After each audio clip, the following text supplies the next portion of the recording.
때는 2016년 8월 27일 우리 윤희동 형사님에게 하나의 문자가 도착을 합니다. 미국 유럽 로또 복권 바로 구매 파워볼 예상 당첨금 현재 1,567억 5,380만 원. 그러니까 미국이나 유럽 뭐 그런 그 해외에 로또를 구매해 준다는 그런 건가요? 대행인가? 거기는 사실 규모가 훨씬 크잖아요. 네. 그런데 마지막에 보면 현실로 만들어드리겠습니다. 이게 얼마 전에 기사에서 이제 미국 양대 복권 중에 왜 메가 밀리언스라고 그쵸. 월등 당첨금이 막 무슨 1조. 누적돼가지고 그죠. 1조 2천억. 와, 2천억도 말이 안 되는데 1조 2천억? 아니 근데 전 이것도 금액도 너무 천문학적이라 이해가 안 되는데 해외 당첨금의 로또를 살 수 있다는 거예요? 저는 그게 너무 그러니까 궁금한데. 우리가 직접 사지 못하니까 구매를 대행해주겠다. 해외 복권 구매 대행을 해주겠다라는 거죠. 저는 저걸 어디서 봤냐면요. 요즘 셀프 빨래방 가면 기계가 있어요. 한국에서도 이걸 구매를 대행해 준다고. 돈 주고 산다고? 휴게소 가면은 나오는 키오스크처럼 딱 있어서 터치 몇 번 하면은 금방 쉽게 구입할 수 있게끔 돼 있더라고요. 이게 형사님이 실제로 받으신 문자예요. 아, 그렇죠? 이게 형사님한테 온 네네, 거예요, 네. 문자가? 하필이면 저한테 왔어요, 문자가. 네. 당구 문자가. 그러면 윤 형사님한테 이 문자가 왔었을 때 약간 혹하셨을 수도 있겠는데요? 저는 이 문자를 받자마자 이거 뭔가 냄새가 나는데 뭐 그런 생각이 들었어요. 왜냐하면 이제 외국 복권을 사가지고 우리나라 사람들한테 파는 거, 그러니까 구매 대행을 하는 것 자체가 우리나라 법에 위반되는 불법이거든. 불법인데 그렇겠죠. 키오스크까지 있는 거였구나. 키오스크는 어떻게 되는 거예요? 그것도 역시 불법은 맞는 거죠. 아 이거 진짜 정확하게 알고 계셔야 돼요. 그러네, 불법인 거네. 네.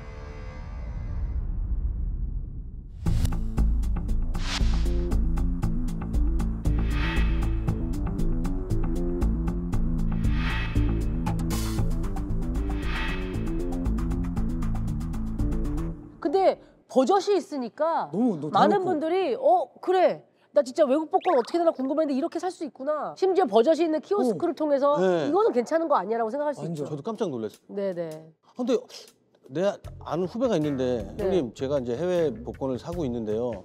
아 그거 이제 터지면 형님 제가 뭐 벤츠 하나 사드릴게요 그러더라고요. 그래서 야 그래 너 잘 됐으면 좋겠다. 그분은 뭐 미국 시민권자거나 아니 국내에 있는 놈이에요.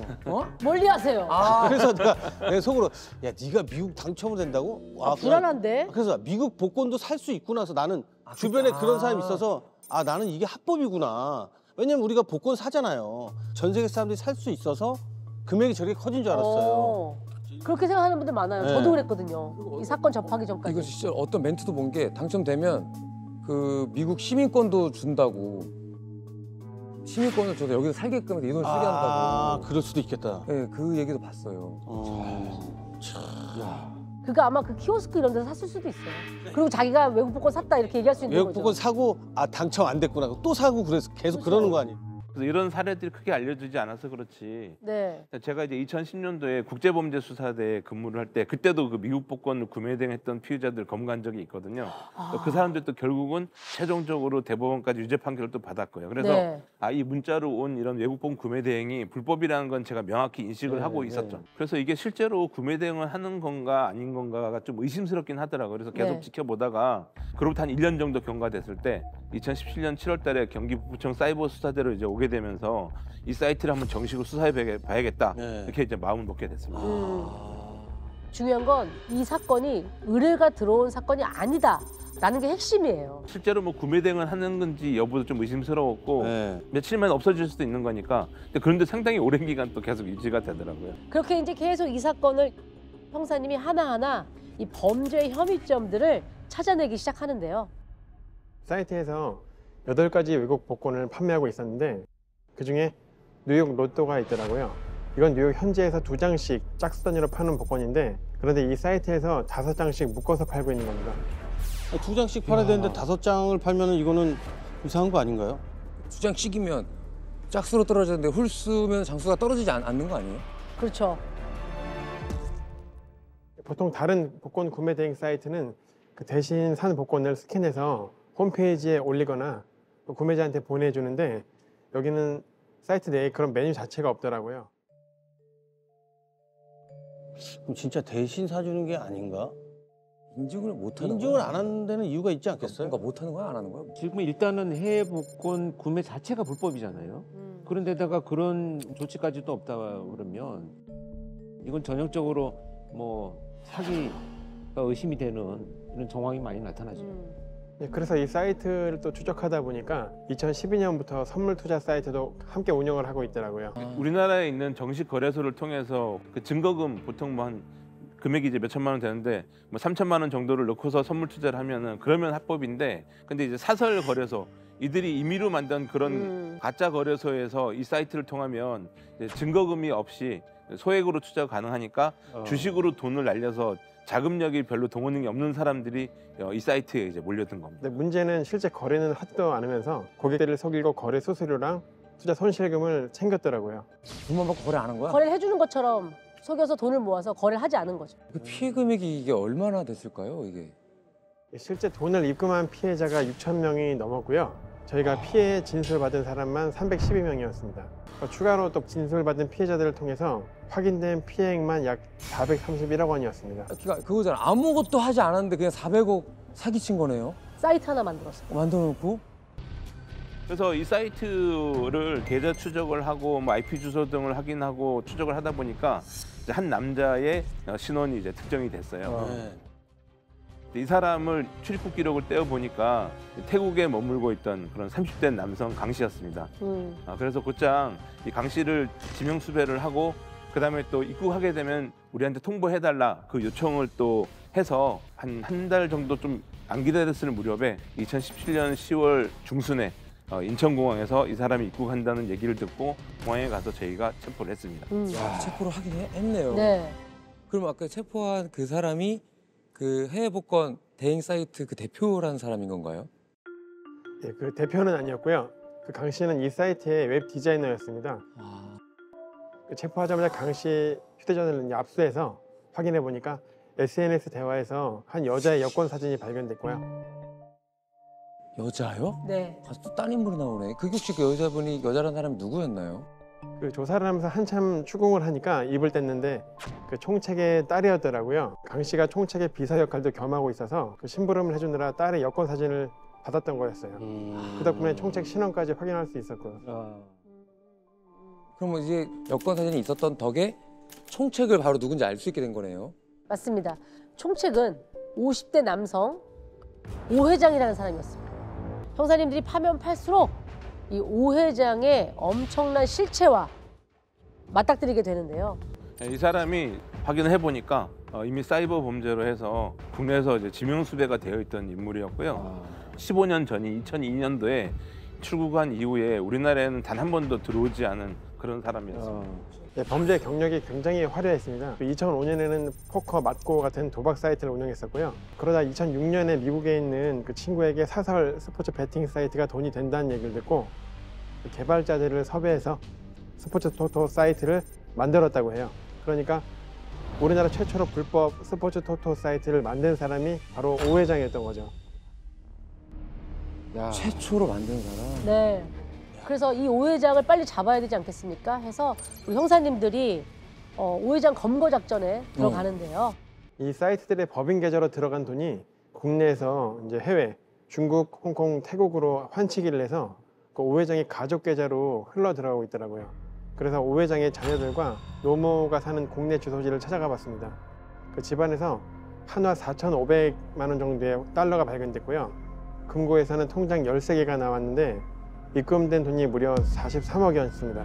그걸 다 압수했죠. 그러면 오 회장은 잡았나요? 그러게. 여기저기 제보를 받아보니까 태국 방콕 시내에서 제일 번화한 동네인 스쿠밋이라는 데서 외국인 아내와 어린 자녀 3명과 함께 살고 있다고 하더라고요. 태국에서 새살림을 차렸더라고요. 그래서 오 회장 가족의 인적사항을 확보를 해서 태국 경찰에다 공조 요청을 했죠. 그래서 이제 재산이 엄청나니까 태국 경찰도 이게 사건이 굉장히 심각한 사건이구나 이제 이렇게 인지를 하고 그 우리나라 경찰서장급인 태국의 총경급 수사관이 이제 인천공항으로 마침 저를 만나러 와서 이제 적극 협조하겠다 이렇게 하더라고요. 그래서 그 태국 수사관을 만난 이후 약 일주일 좀 안 돼서 2019년 1월 27일 날 태국으로 출장을 갔습니다. 그렇게 해서 방콕 수크릿으로 간 형사님은 태국 경찰과 함께 거의 일주일가량을 잠복근무하면서 오 회장의 뒤를 쫓았다고 하는데요. 현장을 한번 볼까요? 태국이야 저기가? 네.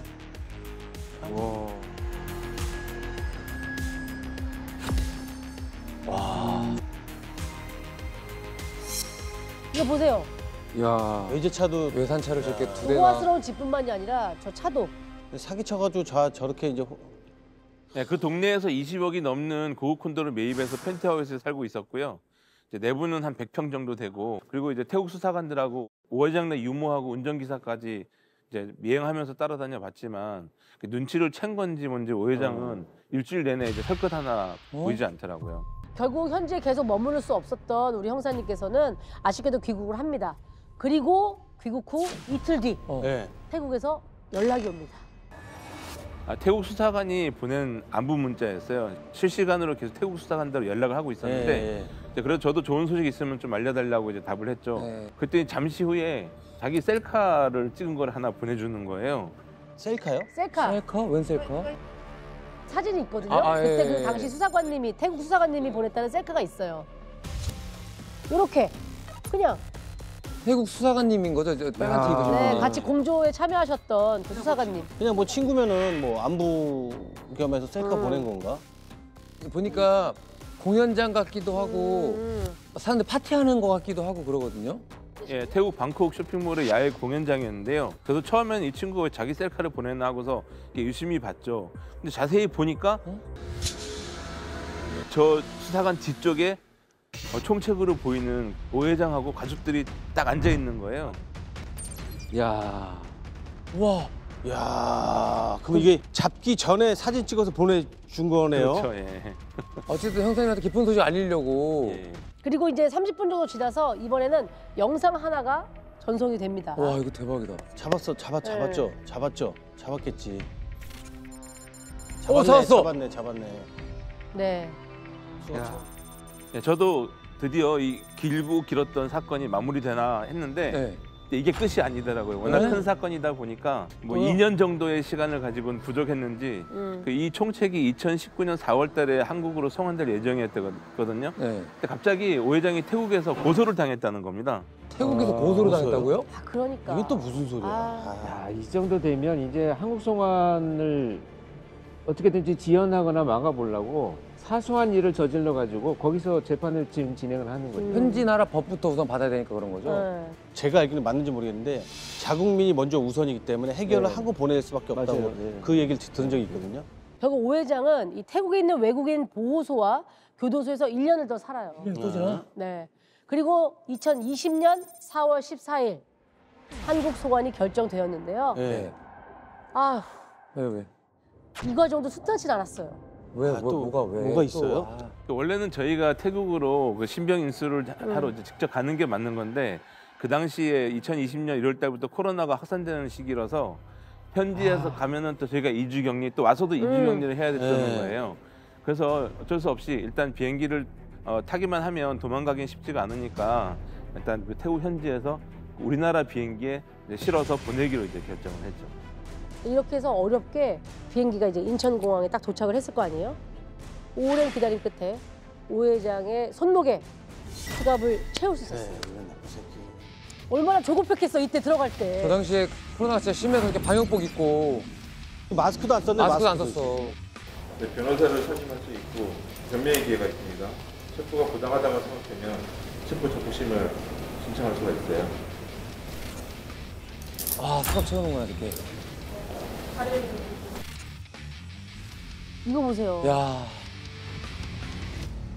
이 방호복 아시지만 저 그 땀이 얼마나 예. 나는지 아시죠? 예, 그때가 4월 달이니까요. 4월. 방호복을 입고서 기내 진입해서 오 회장을 데리고 나왔고요. 그다음에 바로 그때 드라이브스루 검사장이 있었잖아요. 거기로 네. 데리고 가서 코로나 검사를 받고 또 결과 나오는데 이제 시간이 걸리니까 또 조사는 빨리 해야 되고 또 체포 시한이 있어서 방호복을 입은 채로 조사를 했죠. 그러니까요. 자, 예. 디컨트 잡았는데 그럼 처벌. 이게 처벌만 남았는데 처벌 어떻게 했나요? 자, 그렇죠. 이 오 회장을 비롯한 조직 운영자 32명이 검거가 됐고요. 그중에 이제 10명이 구속이 됐습니다. 재판에서 오 회장이요. 사기 등 13개 혐의가 유죄로 판단이 돼서요. 징역 13년에 추징금 169억 원을 선고받았습니다.